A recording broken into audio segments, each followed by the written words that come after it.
Қайырлы күн достар, менің каналыма қош келдіңіздер. Бүгін осындай керемет дәмді, қазіргі хит болып жатқан испанский чизкейктің рецептімен бөлісейін. Сондықтан менімен бірге болыңыздар және менің каналыма жазылып, қоңыраушаны басып қоюды ұмытпаңыздар. Бұл чизкейктің ерекшелігі дәмі балмұздаққа ұқсайды және бір жасағаннан шығатын өте дайындалуы оңай чизкейктердің бірі.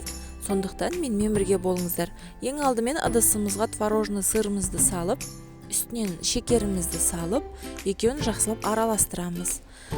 Мұнда тек қана бастары бірігіп араласса болды, көп араласудың керек жоқ.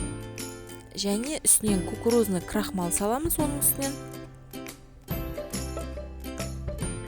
Оны да жақсылап араластырып аламыз. Одан кейін бір-бірден жұмыртқаны саламыз. 4 жұмыртқа салыну керек. Тек қана араласса болды. Және үстінен салқын сливкимізді қосып, барлығын жақсылап араластырамыз.